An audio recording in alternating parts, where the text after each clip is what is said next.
원래 더 늦게 나와야 되는데 개정상 반영 안 하고 좀 책이 일찍 나오는 거죠. 그러니까 좀 불편하셔도 프린터로 잠깐만 보시면 되겠고요.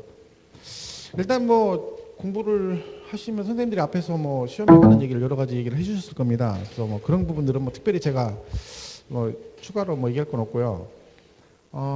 일단은 제가 첫 시간에 물어보는 게 있습니다. 지금 공부를 이제 시작하셨는데 내년 시험 보시면 합격하실 것 같습니까? 떨어질 것 같습니까? 할 것 같아요가 아니라 합격한다고 생각해요. 당연히 합격합니다. 그래야 되는 거죠. 그러면 만약에 시작하실 때 학원에 나와서 공부를 하려고 마음을 먹었을 때 어느 누구든 떨어지려고 학원에 오는 사람 없거든요. 전부 다 합격하려고 오잖아요. 그러면 처음에 시작할 때 당연히 합격하려고 왔으니까 그 마음을 시험 보고 나올 때까지 끝까지 나는 당연히 합격한다. 그게 가장 중요합니다. 그러니까 마음 자세가 중요한 거지. 흐트러짐에 나중에 조금만 힘들면 포기를 하게 되죠. 그러니까 그런 거 생각하지 마시고 누가 물어봐도 나는 당연히 합격한다. 그럼 말 그대로 됩니다. 당연히 합격을 하는 거죠. 그러니까 이 공부는 자신감이 중요하고 그리고 끈기와 인내가 중요한 겁니다. 그러니까 잠깐 해서 되는 건 아니고 대신 1년 공부하면 다 합격할 수 있습니다. 중간에 포기하지 마시고 그죠? 끈기와 인내를 가지고 하면 무조건 합격할 수 있습니다. 수업 안 빠지고 얘는 학교 다닐 때 얘기했던 것처럼 너 어떻게 해서 그렇게 수석했니? 수능 같은 거 볼 때 뭐라 그래요? 수업 시간에 충실했습니다. 그런 얘기 하잖아요. 그게 정답입니다. 그러니까 여러분도 수업 안 빠지고 꾸준히 가시면 뭐 충분히 합격할 수 있습니다. 그러면 우리 설명을 들으셨겠지만 우리가 점수를 합격하려면 몇 점을 맞아야 합격합니까? 몇 점을? 60점이죠. 근데 그냥 60점 아니고 앞에 뭐라고 되어 있냐면 평균 60점입니다. 평균 60점. 자, 이 말은요. 과목별로 60점을 맞아라. 이 얘기가 아니라 평균에서 60점 맞으면 됩니다. 이 말이 평균이란 말이 빠지면 이게 합격하기 굉장히 힘듭니다. 왜? 과목별로 60점 맞는 게 생각보다 굉장히 어렵습니다. 근데 다행인 것은 평균 60이니까 과락만 면하면 되는 거죠. 과락이 몇 점이에요? 40점. 그러니까 과락을 안 맞은 상태에서 잘하는 과목 점수 좀 많이 따주면 되는 거죠. 2차 과목 같은 경우는 들으셨겠지만 중개사법이 가장 쉽게 나옵니다. 중개사법. 그죠? 요게 쉽게 나오기 때문에 보통 여기서 한 30개 정도, 40개 중에서 40문제에서 한 30개 정도 맞죠. 근데 충분히 30개 이상 맞을 수 있습니다. 얘 같은 경우는. 그죠? 여기서 30개 이상 맞아주면 나머지 과목은 크게 많이 안 맞아도 그죠? 충분히 합격할 수 있습니다. 그러니까 이건 뭐 앞으로 공부하면서 차차 말씀을 드리고 오늘 배우는 것은 우리가 세법인데 그죠? 세법은 아직 공시법은 토요일 날에 아직 안 배우셨죠? 이 공시법과 합해서 40문제가 나옵니다. 그러니까 문제수는 세법이 가장 적습니다. 얘는 16문제 나오고 얘가 24문제가 나오거든요. 그래서 합해서 40문제가 나옵니다. 근데 항상 저는 세법은 16개가 나오면 이 중에서 10개 이상 두 자릿수만 맞으면 성공한다. 이렇게 생각합니다. 뭐 욕심부려가지고 다 맞을래 이런 건 그런 꿈을 꾸시면 안 됩니다. 너무 꿈이 통통한 거죠. 그런 게 목표를 너무 높게 잡지 말고 그냥 말 그대로 합격만 하면 되는 거죠. 그러니까 100점 만점 맞으려고 공부하면 이 공부 못합니다. 힘들어서. 그러니까 얘는 16개 중에 10개 맞으면 되는 거예요. 10개. 근데 세법은 16개 중에 10개 맞는 게 그렇게 어렵지는 않거든요. 근데 왜 잘 못 맞냐면 공부를 안 합니다. 왜? 여러분 해보시면 알겠지만 민법, 학개론 그리고 공법이 양이 많고 거기다 집중을 많이 하게 돼 있어요. 그러다 보니까 얘는 좀 소홀히 하죠. 그러니까 뒤에 막 몰아서 공부를 하려고 그래요. 그러니까 힘들어지는 거지. 근데 대신 세법은 수업만 계속 들으시면 돼요. 초장에는. 1, 2, 3, 4, 5, 6 그 정도까지는 수업만 안 빠지고 들으시면 뒤에 가서 제가 이쯤에서 공부를 해주셔야 됩니다. 할 때 해도 충분히 점수가 나옵니다. 그 전까지는 1차 과목 2개 하고 그 다음에 2차에서 공법이나 이런 것들을 좀 집중적으로 초장에 공부를 해주셔야 됩니다. 그죠? 그러면 이건 충분히 10개를 맞을 수 있다. 기억하시면 되죠.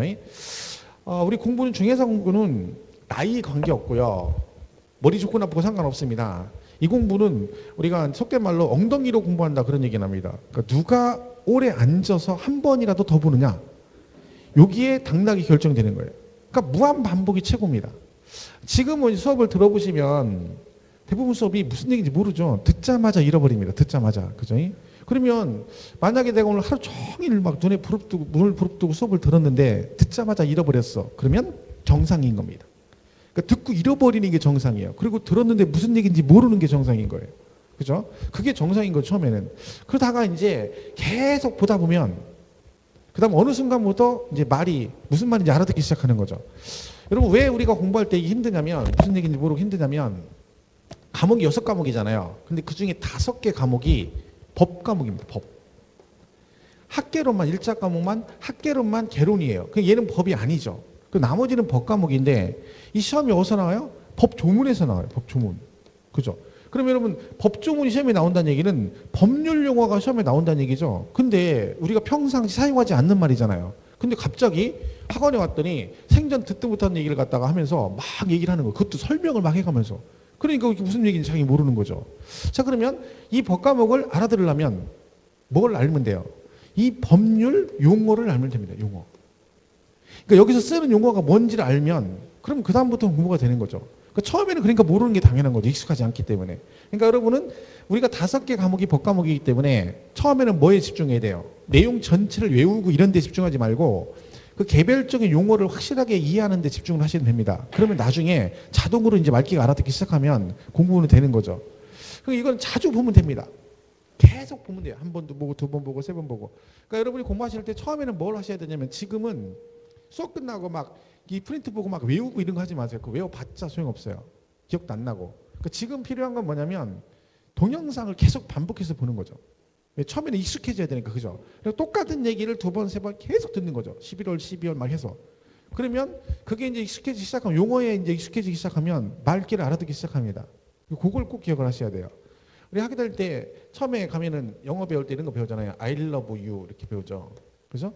근데 처음에 아무것도 모르는 상태에서 I love you 해놓고 나는 당신을 사랑합니다 이렇게 얘기하면 무슨 말인지를 모릅니다. 그러면 이 I love you가 무슨 뜻인지 알려면 뭘 알아야 돼요?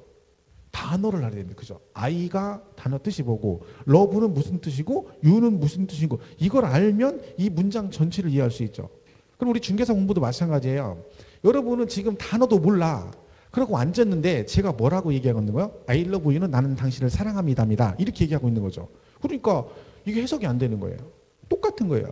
그러니까 이 단어 외우듯이 법률 용어를 우리가 익숙하게 하면 그 다음부터는 뭐예요? 이 문장 이해하듯이 내용을 이해할 수 있습니다. 그러니까 너무 조급하게 생각하지 말고, 그죠? 이 갑자기 확 되는 건 없어요. 천천히 올라가는 거예요. 천천히 올라가는 거지. 그러니까 여러분 이렇게 생각하면 돼. 나는 콩나물 콩이다. 여러분 콩나물 길러보셨나요? 지금은 잘 안 길러져. 저 어렸을 때는 시골에서 집에서 어머님이 콩나물을 직접 길러요. 그럼 콩나물 어떻게 길르는 줄 아세요? 그 항아리에다가 콩나물 콩을 이렇게 놔요. 그리고 물을 주죠. 물 주면 물이 어떻게 됩니까? 밑에 다 빠져나갑니다. 그런데 희한하게 저는 어렸을 때 보니까 그 빠져나가는데 물을 계속 주죠. 그죠? 근데 어느 순간 어떻게 됩니까? 콩나물이 자랍니다. 그거 똑같은 거예요. 자, 물이 빠져나간다 그래서 에이 물 주나마나네 하고 물을 안 줘버리면 그 콩나물은 절대 자라지 않습니다. 공부도 똑같습니다. 내가 계속해서 들어. 근데 듣자마자 잃어버리잖아요. 에이 들어도 모르네. 잃어버리니까 공부 안 해야 돼. 그러면 절대 안 되는 거죠.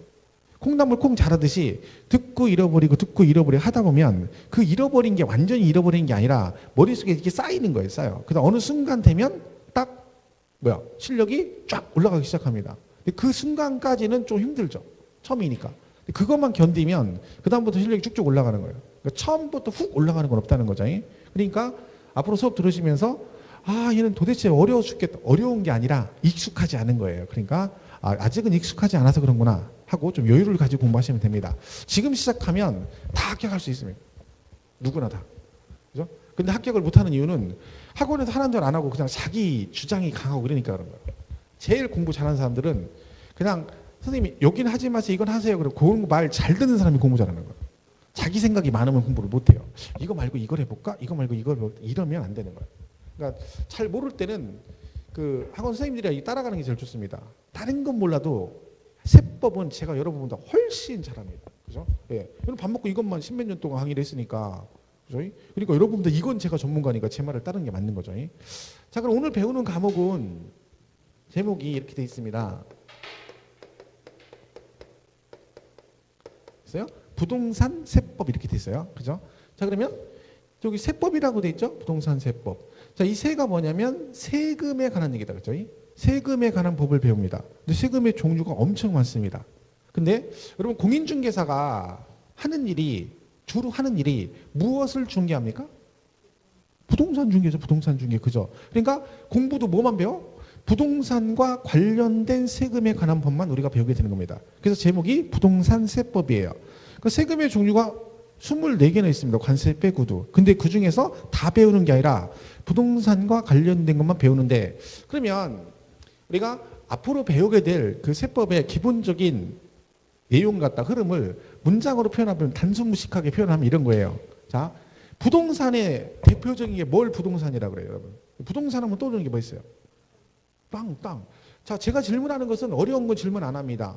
여기에 무슨 심오한 뜻이 있겠지 그런 건 안 물어봐요. 그냥 설마 이게 답이 아니겠지 그게 답이에요. 자, 부동산이 뭐라고요? 땅이죠.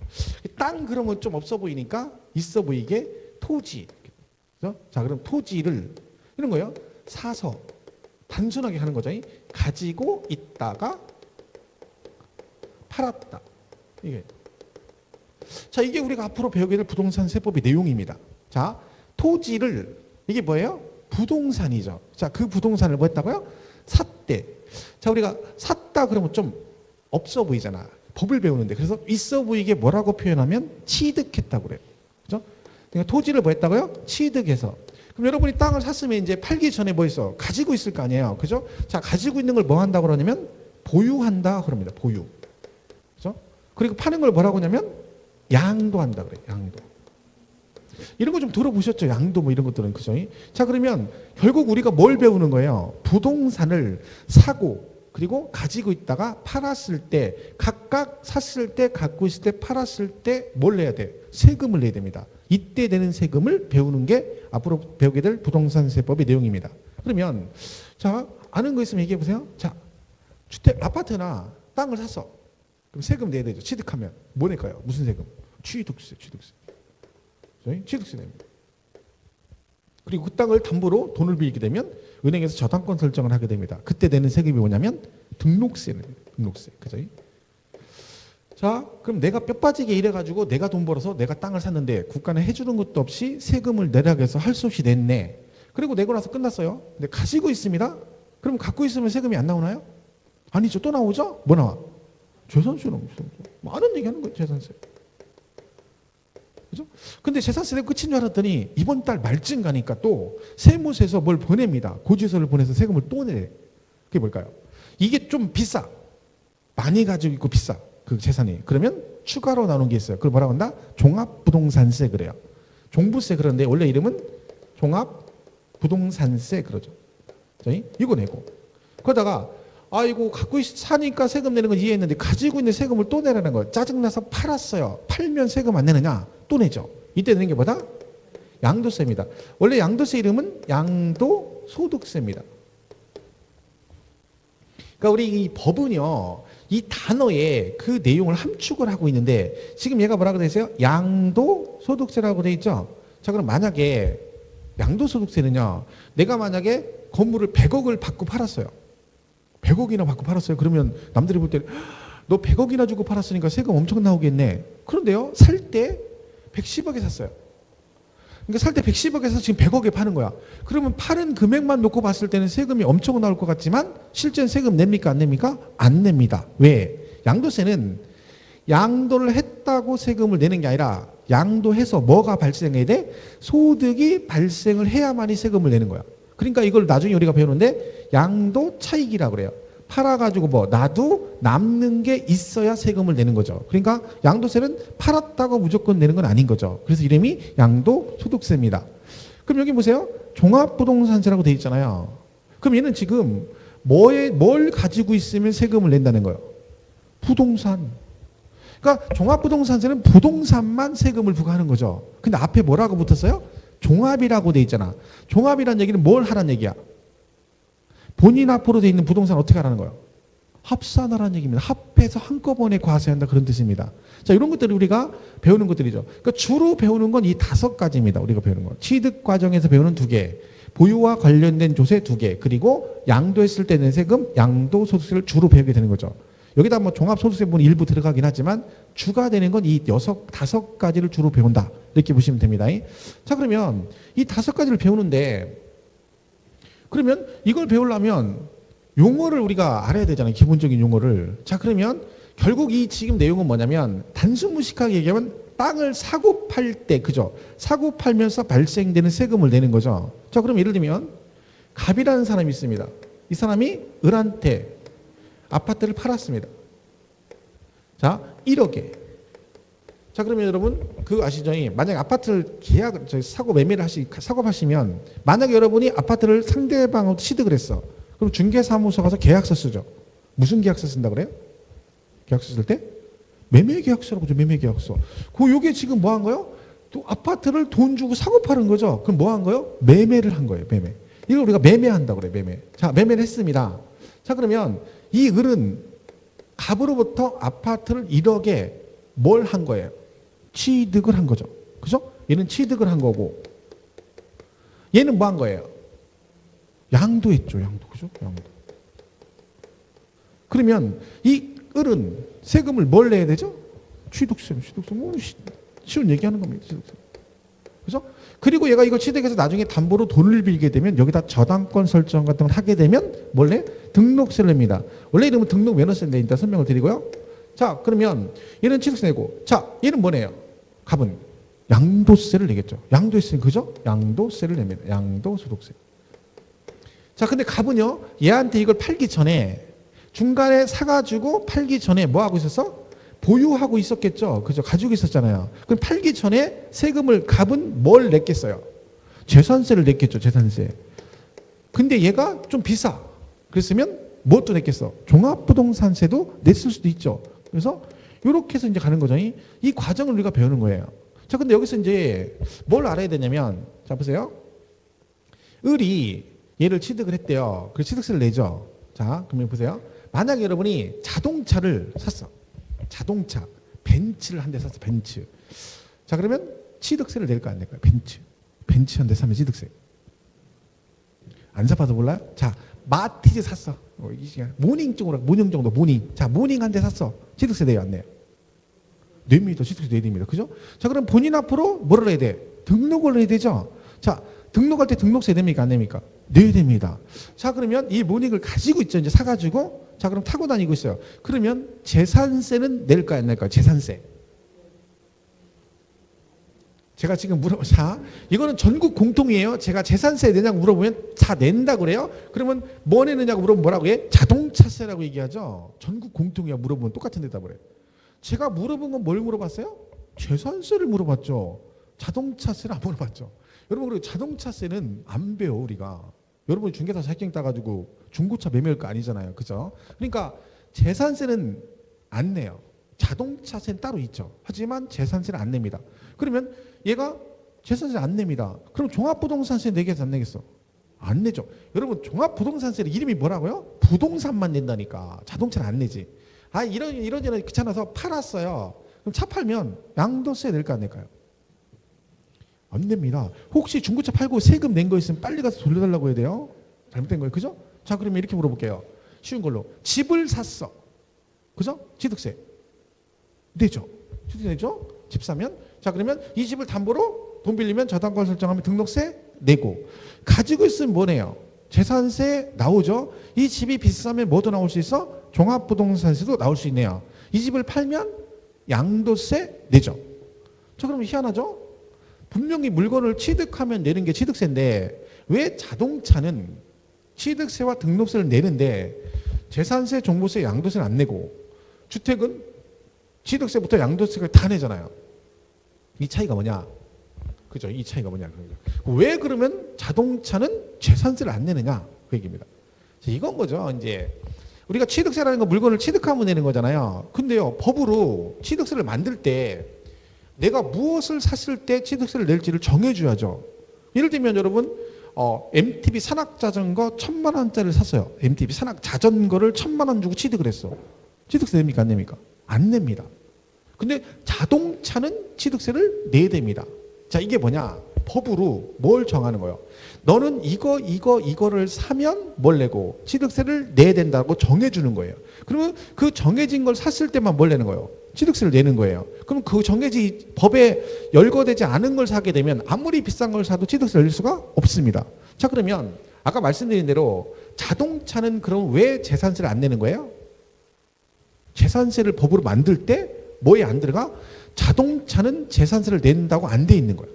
그러니까 결론은 뭐다? 우리가 법으로 뭘 만들 때는 법으로 이 세법을 만들 때는 무엇을 사고 팔았을 때 세금을 내는지를 정해줍니다. 그걸 뭐라고 하냐면 예죠. 아파트 지금이죠. 이걸 우리가 법률 용어로 뭐라고 하냐면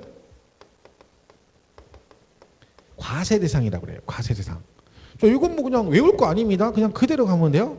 세금을 부과하는 뭐다? 대상이다. 그런 얘기죠.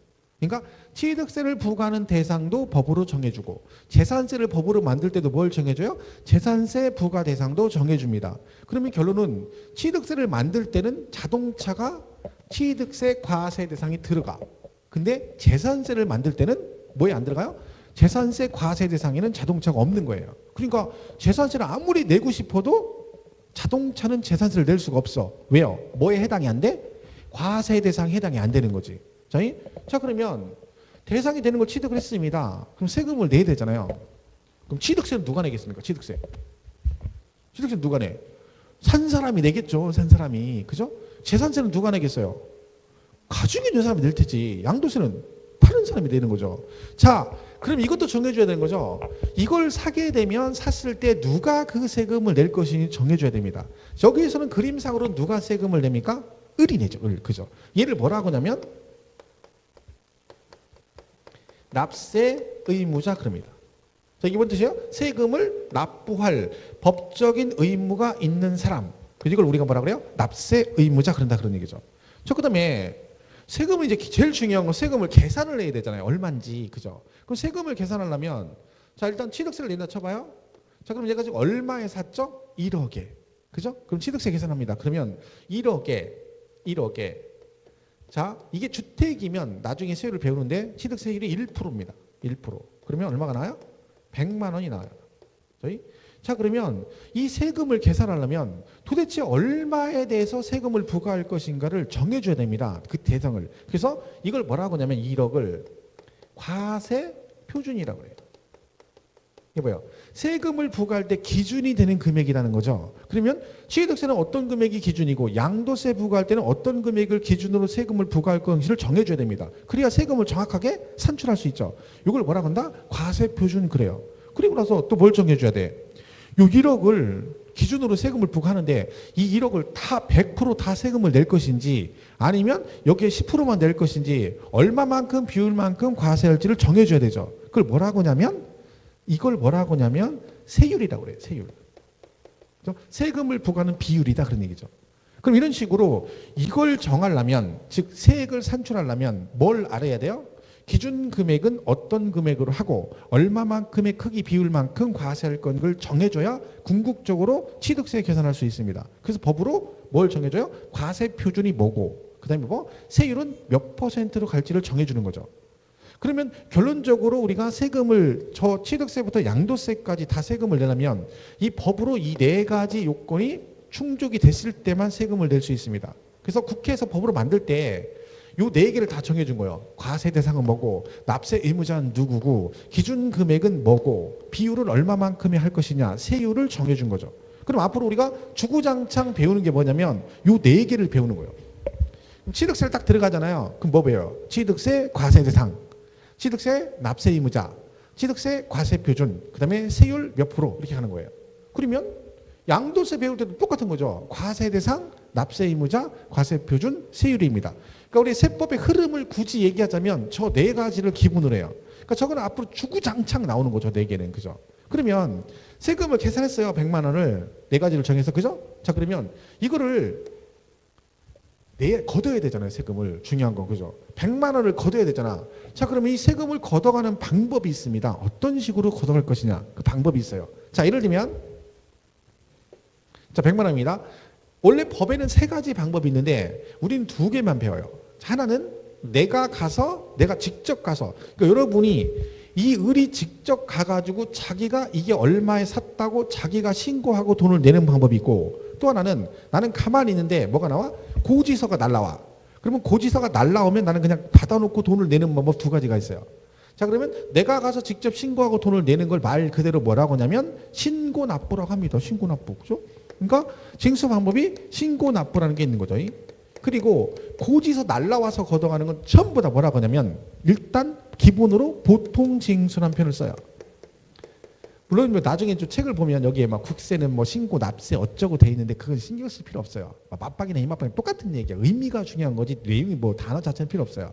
그러면 얘는 뭐라고요? 내가 가서 신고하고 돈을 내가 내는 거 같이. 얘는 뭐라고요? 고지서 날라오는 건 전부 다 보통 징수다. 그럼 혹시 재산세는 내보셨나 보네. 재산세는 신고 납부일까요? 보통 징수일까요? 보통 징수입니다. 왜 그런지 아시죠? 7월 달하고 9월 달에 뭐가 날라와?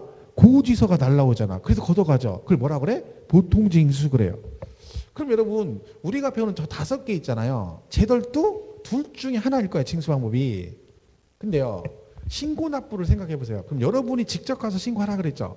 그럼 내가 세금 신고를 가서 직접 하려면 저 부동산, 저 아파트 가격이 얼마인지를 알아야 가서 신고를 하든지 말든지 할 거 아니에요. 나는 금액이 얼마인지도 모르는데 네가 가서 하래. 못하지. 자 그러면 내가 이 아파트 가격을 이 아파트를 어떻게 했을 때 알 수 있습니까? 저 아파트를 내가 뭐 하거나 돈 주고 뭐 하거나 샀을 때 내가 내 돈 주고 직접 샀으니까 얼마에 산지 내가 알잖아요. 그죠? 그리고 뭐 했을 때? 사는 거 말고 뭐?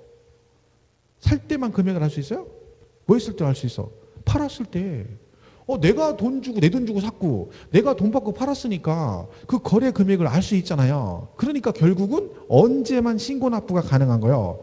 사고 팔았을 때는 내가 금액을 알고 있으니까 그때는 신고 납부가 가능한 거죠. 그러니까 결론은 뭐다? 취득했을 때 내는 세금과 양도했을 때 내는 세금은 금액을 알 수 있기 때문에 뭐 할 수 있다? 신고 납부가 가능한 거죠. 그럼 결론적으로 우리가 신고 납부가 가능한 조세는 뭐가 있는 거예요? 여기에 취득세, 그죠? 그리고 등록세, 그리고 팔았을 때 뭐 양도세인 거죠. 근데요, 여러분 재산세는 왜 고지서가 나오냐면 재산세는 금액을 알 수가 없어요. 재산세는 뭐 하고 있을 때 되는 거예요? 사가지고 그냥 가지고만 있는 거죠. 그럼 거래 금액이 있어 없어? 없잖아요. 거래 금액이 없는데 내가 무슨 수로 신고를 하겠냐는 거지. 그러니까 나는 신고를 못하니까 가만히 있는 거야. 근데 과세권자는 국가나 지방자치단체는 지들은 세금을 걷어야 될 거 아니에요. 그러니까 아쉬운 사람이 누구요? 국가가 아쉽죠. 국가 지자체가. 왜? 우리야. 나는 신고를 하고 싶어도 금액을 모르니까 신고 못한다 이러고 있는 거지. 그러니까 누가? 지방자치단체나 국가기관이 뭐래? 지네가 직접 세금을 계산해서 우리한테 뭘 보내줘? 고지서를 보내주는 거예요. 그러니까 보유세는 그래서 우리가 신고를 할 수가 없어요. 거래 금액이 없기 때문에. 그러니까 결론적으로 보유 관련 조세 두 개는 다 뭐다? 보통 징수가 되는 거죠. 그래서 당연히 얘들은 재산세하고 뭐는 종합부동산세는 보통 징수가 된다. 그런 뜻입니다. 그러니까 우리가 공부를 하실 때 처음 외워야 됩니다. 외우는 것도 많죠. 근데 무대뽀로 다 외운다고 되는 건 아닙니다. 어떤 애들은 꼭 외워야 되고 어떤 애들은 안 외워도 그냥 자동으로 알게 당연한 얘기들이 있는 거죠. 그러니까 여기서도 신고 납부는 얘네들이 신고 납부인 거예요. 당연히. 요거는 하고 싶어도 못 하잖아요. 왜요? 금액을 모르니까. 근데 재산세를 네가 신고하래. 그럼 여러분 만약에 지금 본인 생각에 본인 아파트 갖고 있는데 만약에 원주시에서 저기 통지서가 온 거예요. 뭐라고? 다음 달 말일까지 재산세 신고하래. 이렇게 왔다 쳐봐. 그러면 신고를 뭘로 해? 방법이 없잖아요. 그죠? 그러니까 신고를 할 수가 없는 거야. 당연히 고지서가 나오는 거죠. 그래서 요거 재산세, 종부세는 뭐하고? 보통 징수하고. 누구는요? 취득세, 등록세, 양도세는 뭐한다? 신고 납부다. 이렇게 돼 있는 거예요. 자 그러면 여기서 좀 더 가면 자 보세요. 취득세를 신고 납부하래. 그러면 법에 이제 정해져 있어요. 언제까지 신고 납부는 정해져 있거든요. 근데요. 얘가 신고를 하든지 말든지 냅둬버리면 신고를 안 하는 사람이 있을 거 아니에요. 그죠? 그러니까 당연히 뭐를 해? 제재를 합니다. 너 이때까지 신고해라. 기간을 정해줘. 근데 그 시간 안에 신고를 안 하게 되면 제재를 하게 되고 고지서가 나오면 뭐가 있어요? 납부기한 있잖아요. 뭐 재산세 같으면 7월 16일부터 7월 31일 이렇게 돼 있거든. 그 기간에 돈을 안 냈을 때 그걸 냅둬버리면 아무도 세금을 안 내죠. 그래서 뭐가 있는 거예요? 만약에 네가 이걸 기한 내 신고를 안 하거나 그죠? 아니면 고지서가 나왔는데 기간 내 돈을 안 내버리면 어떻게 할 것이냐 그런 얘기죠. 자, 우리 공법이나 민법, 중개사법 이런 것들은요. 말 안 들으면 껄핏하면 징역 보낸다고 그래요. 3년 이하 징역 막 이래요. 우리 세법은 세금과 관련된 거잖아. 돈과 관련된 거죠. 우린 깔끔하게 징역 안 보내고 뭘로 해결해? 돈으로 해결해. 자, 말을 잘 들으면 세금을 깎아주고 말 안 들으면 세금을 더 내게 해요. 자, 얘들 지금 말 잘 들었어 안 들었어? 안 들은 거죠? 신고하라고 했더니 신고 안 하고 고지서 나왔는데 돈 안 낸 거잖아. 그럼 뭐예요? 돈을 더 내게 하는 거지. 더 내는 걸 우리가 뭐 한다 그러면 가산한다고 그래요. 가산. 더 낸다 그런 얘기죠. 근데 이때 가산해서 내는 용어가 금액의 용어가 달라요. 신고 납부 안 했을 때 추가로 내는 걸 뭐라고 하냐면 가산세라고 하고 고지서가 나왔을 때 돈 안 내면 가산금이 부과된다 이런 표현을 씁니다. 자, 이거는요 바뀌면 안 돼. 바뀌면 용어가 바뀌면 안 돼. 자, 신고 납부 안 했을 때 뭐가 부과됩니까? 가산금 그러면 안 된다는 거죠. 뭐라고 해야 돼? 가산세 그래야 됩니다. 요거는 나중에 지금 보면 별거 아닌 것 같은데 이것도 나중에 엄청 헷갈립니다. 그래가지고 막 헤매요. 막 남들 가산세 하고 있는데 혼자 가산금 그러고 이건 립싱크도 안 되는 거예요. 정확하게 기억을 해야 돼요. 자, 근데 얘는 끝에 글자만 틀리죠. 끝에 글자만. 그죠? 자, 그러면 얘는 보세요. 끝나는 게 뭘로 끝났어? 시옷으로. 시작을 뭘로 시작했어? 시옷으로. 그죠? 이거 시옷으로 시작했으니까 뭘로 끝나? 시옷으로 끝나요. 그래서 신고 납부를 안 하면 뭐가 된다? 가산세가 부과된다 이렇게 되는 거죠. 이거는 그러면 당연히 신고 납부는 가산세 그래야지 신고 납부는 가산금이 부과된다 이러면 안 되는 거지. 그죠? 그러니까 얘는 그냥 이것만 기억하시면 돼. 시옷으로 시작했으니까 끝나는 걸로 뭘로 끝난다? 시옷으로 끝난다. 신고 납부는 가산세가 부과된다. 얘는 그럼 고지서가 나오니까 가산금이 부과되는데 이건 굳이 외울 필요가 없죠. 왜? 얘가 가산세면 당연히 보통 징수는 뭐겠어요? 가산금이 부과되겠죠. 그렇죠? 그러니까 이렇게 해서 신고 납부는 가산세가 부과된다. 이렇게 기억하시면 됩니다. 근데 이걸 하면 이제 생각에 뭐 저 정도야 뭐 우리가 초등학생도 아니고 그거는 뭐 당연한. 그럼 다음 주에 제가 물어보면 지금 왠지 모르게 자신감이 생기죠. 다음 주에 저거 물어보면 내가 대답할 수 있다. 지금은 그렇습니다. 다음 주 가서 물어보면 또 난립니다. 생각도 안 나고 뭐 물어본지도 모릅니다. 그때 가면. 기억이 날 수가 없는 거지. 그러니까 요거는 이제 제일 좋은 게 뭐냐면 오늘 집에 가서 화장실 문 닫아놓고 집에 가서 화장실 문 닫아놓고 거울 보고 이거 3번만 하는 거 거울 보고 뭐라고? 이거 나쁘네. 가서 세가 보거든. 그 3번만 해봐. 그러면 안 잃어버려. 근데 여러분 진짜 가서 그거 해보잖아요. 그러면 무슨 생각이 들어요? 한 번은 해. 그 두 번째 딱 하려고 하면 무슨 생각이 들어? 내가 이 나이에 무슨 영화를 보겠다고 화장실 문 닫아놓고 이렇게까지 해야 되나? 이런 생각이 드는 거야. 그래서 안 해. 그죠? 하면 됩니다. 하면 안 잃어버려요. 여러분 우리 중개사 시험은요 항상 그 얘기를 합니다. 난이도라는 게 있잖아요. 이게 전체 문제를 쉽게 내고 막 다 쉽게 내거나 다 어렵게는 안 내거든요. 상중하로 나눈단 말이야. 그러면 중개사 시험은 왜 떨어지냐면 자, 왜 떨어지냐 물어보면 이 문제가 어려워가지고 얘를 틀려가지고 떨어질 때 아닙니다. 어려운 문제를 틀렸기 때문에 떨어진 게 아니라 쉬운 문제를 실수했기 때문에 떨어지는 거예요. 그러니까 중개사 시험 60점이기 때문에 그냥 내가 기본적으로 1년을 공부하면 누구나 60점을 맞을 수 있어요. 근데 왜 떨어져? 그 60점을 맞게 돼 있는데 본인이 실수해서 하나 틀리고 소위 말하는 그런 거지. 아는데 틀렸다고 그러잖아. 나 아는데 틀렸어. 그거 거짓말이죠. 왜? 아는데 어떻게 틀려? 틀렸다는 얘기는 모른다는 얘기야. 근데 자기는 아는 거래. 말도 안 되는 얘기죠. 여러분 시험은 어떻게 하면 안 떨어져? 아는 거 틀렸네 이 소리 안 하고 나 아는 거 맞췄네 그럼 합격하는 거야. 근데 자꾸 지금 말한 대로 아는 거 틀렸네 그러니까 떨어지는 거야. 아는데 맞췄네 그걸 틀리니까 아는 거 틀리고 아는 거 틀린 거 떨어지는 거야. 그러니까 이 중개사는 100점 만들 필요가 없거든요. 자격증 시험이기 때문에 60점 맞으면 합격이야. 근데 막 무리해가지고 막 난이도 높은 거 공부하려고 할 필요가 없습니다. 어차피 얘 난이도 높은 애들은 공부 애지간히 하나 안 하나 어차피 시험에 나면 다 찍는 거야. 어차피. 여러분 공인중개사 합격생이 보면 막 평균 80점 이상 맞아가지고 합격한 사람은 거의 없습니다. 몇명 되지도 않아. 거의 다. 이 60점 합격이잖아요. 여기에 막 바글바글해.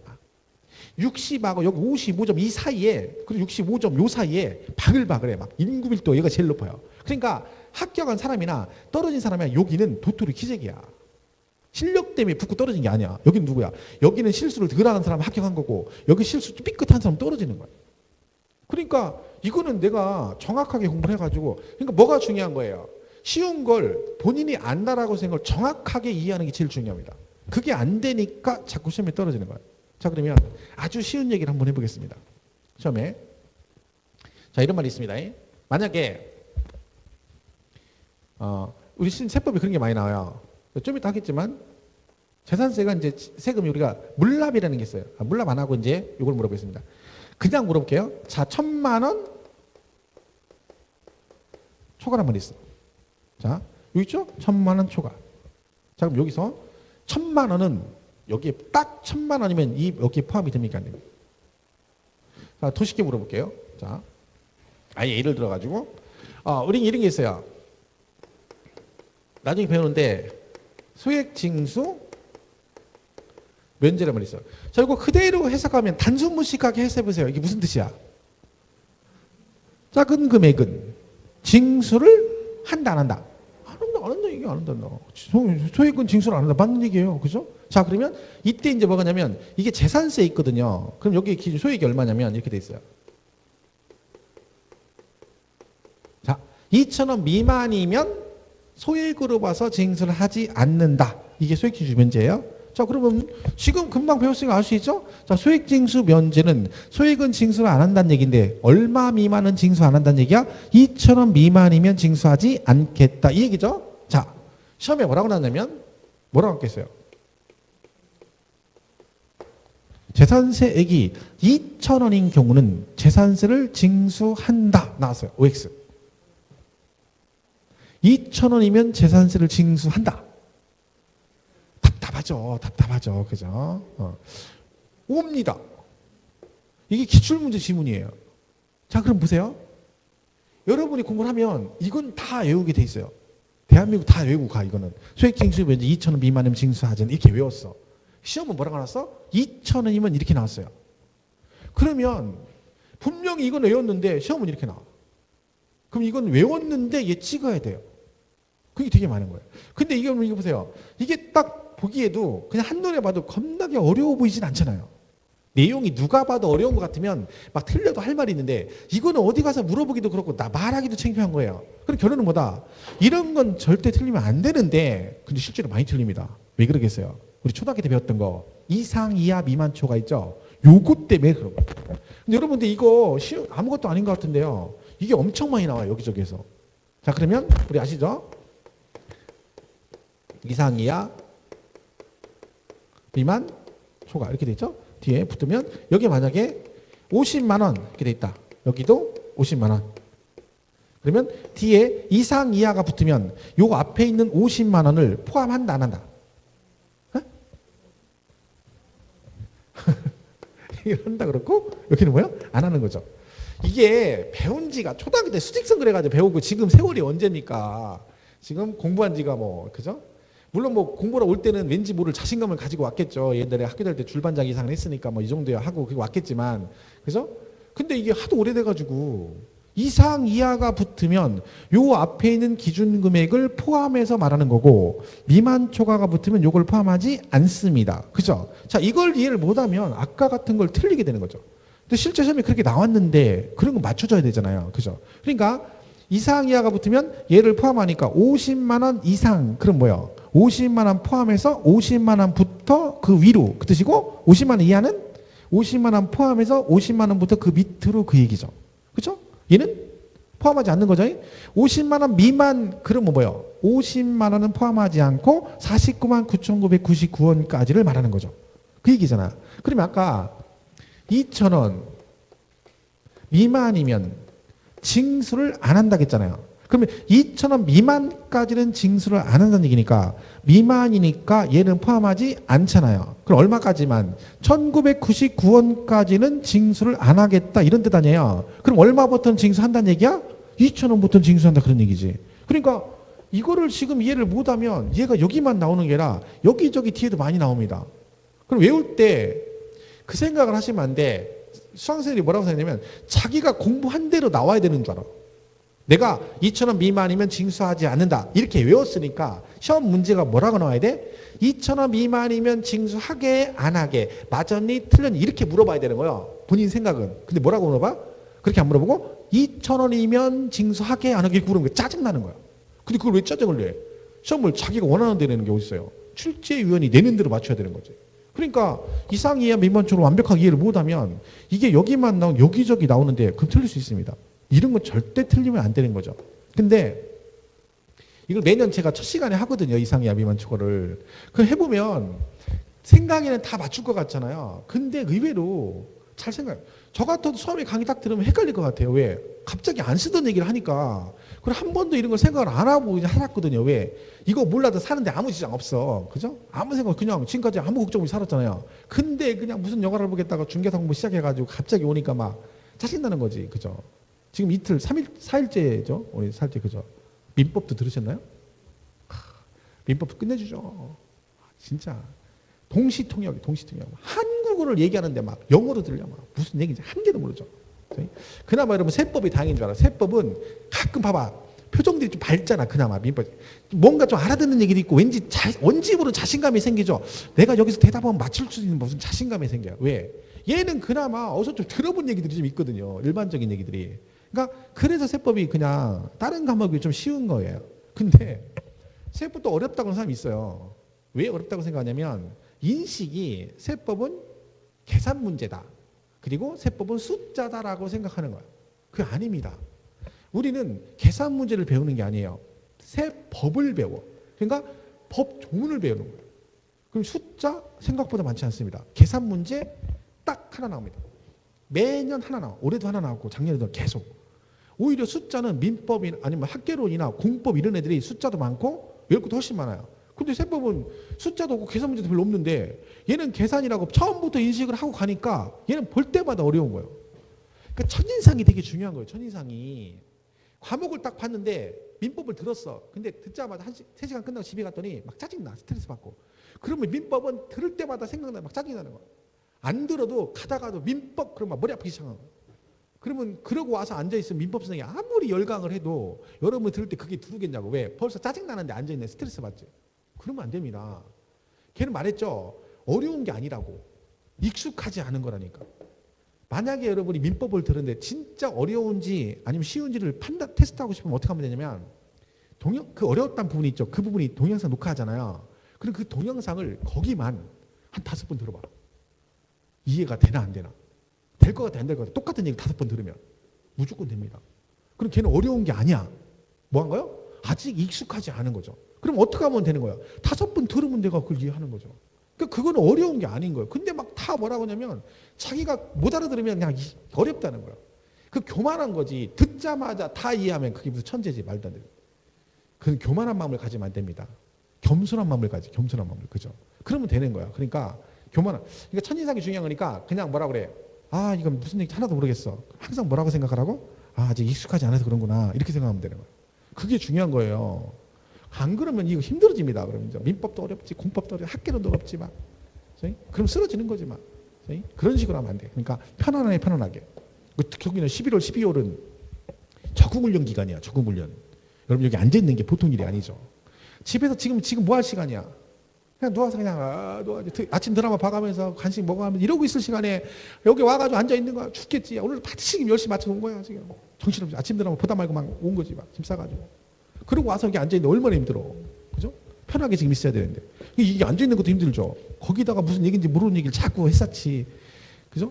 그걸 쳐다보고 뭐 가끔 물어봤었지. 그럼 표정 관리하기도 힘들지. 막 힘들죠. 그러니까 이걸 적응하려면 한 2달은 가야 되는 거죠.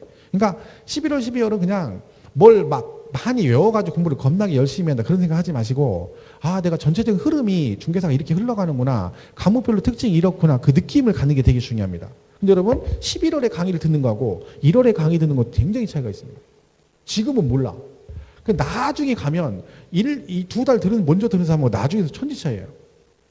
1월 달에 새로 오신 분이 있을 거 아니야. 그럼 여러분이 1월 달에 딱 가서 들어봐. 같이 들어봐. 그러면 그 1월 달에 새로운 사람이 이렇게 쳐다봐봐. 그러면 여러분이 보면 깜깜합니다. 왜? 지금 딱 이 표정 앉아 있는 거야. 근데 여러분은 한 달 들었잖아. 2번 들었으니까 적응이 됐잖아. 그럼 듣는 여유가 있다니까? 그럼 뭐 답답하다니까 보면 막 깜깜해. 쟤 언제, 아이고. 그런 거 여러분이 걱정하는 거, 저 사람 언제 저거 생각했는데, 아이고, 옛날 생각나. 이렇게 된다니까. 그게 굉장히 큰 거예요, 차이가요. 그러니까 여러분은 지금 잘 오신 거지, 11월 달에. 시작을 잘한 거지. 1월에 오면 되긴 돼. 근데 그만큼 힘든 거야. 내용상으로. 그죠? 그러니까 요런 세법은 결국 우리가 배우는 세법은 간단한 거죠. 요런 그 부동산 사고 팔고 갖고 있고 팔았을 때 단계별로 내는 세금을 배우는데 여기서 우리가 제일 많이 나누는 게 뭐라고요? 용어가 4가지라겠죠? 과세 대상, 무엇을 사고 팔았느냐, 그리고 누가 세금을 내느냐, 납세 의무자, 그리고 뭐 기준 금액은 뭐냐, 과세 표준, 얼마만큼의 비율의 크기만큼 과세할 것이냐, 세율이고, 이거를 이제 뭐야? 어떤 식으로 거둘 것이냐, 그게 뭐다? 신고납부와 뭐가 있다? 보통 징수가 있다. 신고납부는 사고 팔았을 때 내는 세금, 취득세, 등록세, 양도세고, 보통징수는 보유세인 뭐 재산세, 종부세. 그리고 신고 납부 안 했을 때 뭐가 부과된다?